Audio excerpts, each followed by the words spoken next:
이런 말이 있습니다. 말해주면 잊고 가르치면 기억하며 참여시키면 배운다. 우리가 효과적인 배움에 대해 진짜로 알고 있는 건 뭘까요?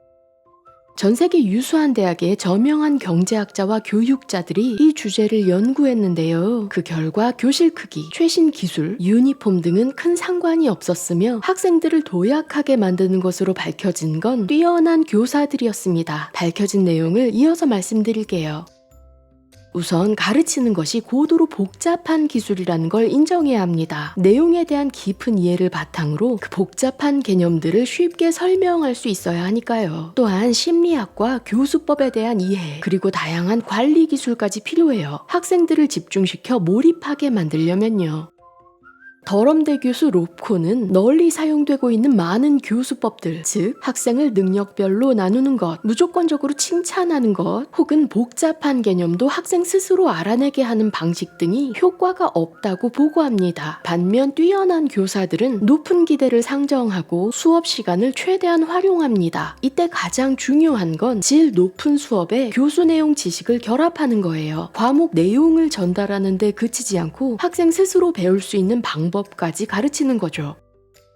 제대로 된 교육을 위해 교사는 뇌신경외과 전문의와 같은 대우와 훈련을 받아야 합니다. 인간의 뇌를 다루니까요. 수련의에게 그렇듯 교사에게 가장 적합한 훈련 장소도 실제 현장인데 실수에 대해 전문적인 피드백을 받을 수 있거든요. 그러니 교육학과에서는 교육을 추상적인 학문이라기보다 하나의 기술로 훈련시켜야 합니다. 효과적인 재원 양성으로 유명한 스포사토 교육대학원에서는 학생들이 개인 지도를 하거나 실제 교사를 보조하는데 많은 시간을 할애하게 하죠.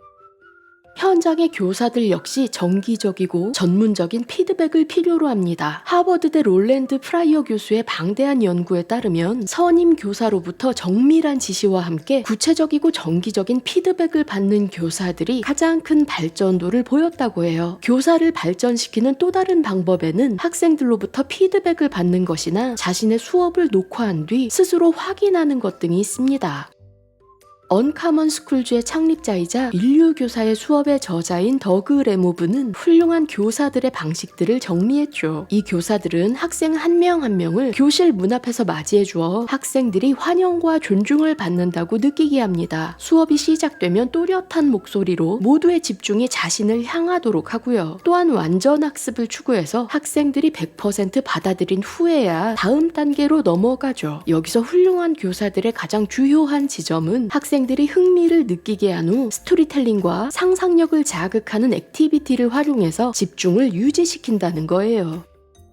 2009년 스탠포드 대학에서 발표된 한 연구에 따르면 학교 운영진의 역할도 상당히 크다고 해요. 성과가 낮은 학교의 교장들은 교실에 거의 나타나지 않고 행정 업무, 서류 작업, 재정 관리로 시간을 대부분 보내는 반면 성과가 좋은 학교의 교장들은 교장실보다 교실에서 많은 시간을 보내면서 교사들을 지도하고 성장시키려 한다고요. 이들의 협력이 학생들의 삶에 큰 변화를 가져온답니다. 경제학자 라즈 채티 연구팀은 미국 학생 250만 명과 1,800만 건의 시험 결과를 분석했고 시험 대비 교육을 잘하는 교사들의 영향이 크다고 합니다. 평균적으로 딱 1년 이런 교사를 만나더라도 시험 성적이 향상되는 것뿐 아니라 일생의 누적 소득이 2011년 가치 기준 약 14,500달러까지 증가됐다고 해요. 또 유아교육에 있어 훌륭한 유치원 교사들은 사회성, 절제력, 인성을 발달하는 데 도움이 된다고 합니다. 이런 능력으로 학교 성적이 오르지는 않지만 놀랍게도 수년 후 경력을 발전시키고 보람되며 보수도 높은 직업을 찾는 과정에서 그 효과는 다시 드러나죠. 스탠포드대 에릭 한니쉬 교수는 좋은 교사의 실질적 영향에 대해 계산을 했는데요. 뛰어난 교사들은 통상적인 교사들보다 학생들이 50% 더 습득하게 만들었죠. 반면 훈련이 부족한 교사들은 평균의 절반 수준에 그쳤고요. 이는 똑같은 10년의 학교 교육이 실질적으로는 15년의 학습량까지 혹은 겨우 5년에 그칠 수도 있다는 거예요. 이 상당한 격차는 주로 추가 수업을 받을 수 없거나 전학을 고려할 수 없는 저소득층 아이들에게 악영향을 끼칩니다. 미국의 소설가 게일 구드윈은 다음과 같이 말했죠. 훌륭한 가르침의 4분의 1은 준비 과정, 4분의 3은 현장에서 이루어진다. 그 훌륭한 현장의 대표격인 하버드대 마이클 샌델의 법대 강의, 스탠포드대 로버트 세폴스키의 행동생물학 강의, MIT 월터 레빈의 물리학 강의, 청소년 수업을 주관하는 교사 헤스터의 영상을 참고해보세요. 링크는 더보기란에 첨부되어 있습니다. 여러분에게도 기억에 남는 훌륭한 스승 혹은 강의가 있다면 댓글로 알려주세요.